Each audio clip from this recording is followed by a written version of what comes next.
મહાસાગરથી પણ ઊંડી છે ભારત રશિયાની મિત્રતા. પુતિન સાથે મુલાકાત બાદ બોલ્યા રાજનાથસિંહ. રક્ષા મંત્રી રાજનાથસિંહે બુધવારે ભારત રશિયા આંતર સરકારી સૈન્ય અને સૈન્ય આયોગના 21મા સત્રના અવસરે મોસ્કોમાં રશિયન સંઘના રાષ્ટ્રપતિ વ્લાદિમીર પુતિન સાથે મુલાકાત કરી. રક્ષા મંત્રીએ રાષ્ટ્રપતિ પુતિનને વડાપ્રધાન નરેન્દ્ર મોદી તરફથી હાર્દિક શુભેચ્છા પાઠવી.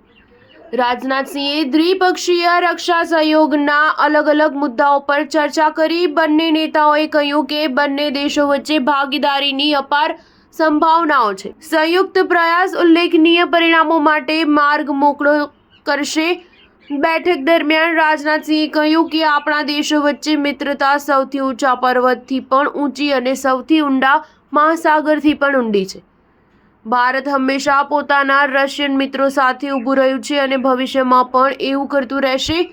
રક્ષા મંત્રાલયે એક નિવેદન જાહેર કરીને કહ્યું કે રાજનાથસિંહે દ્વિપક્ષીય રક્ષા સહયોગના અલગ અલગ મુદ્દાઓ પર ચર્ચા કરી. બંને નેતાઓએ કહ્યું કે બંને દેશો વચ્ચે ભાગીદારીમાં અપાર સંભાવનાઓ છે અને સંયુક્ત પ્રયાસ ઉલ્લેખનીય પરિણામોનો માર્ગ મોકળો કરશે. આ પહેલા રક્ષા મંત્રી રાજનાથસિંહે રશિયાને S-200 ટ્રાયમ્ફ જમીનથી હવામાં પ્રહાર કરનારી મિસાઇલ પ્રણાલીની 2 બાકી એકમોની જરૂરિયાતોમાં ઝડપ લાવવાનો આગ્રહ કર્યો.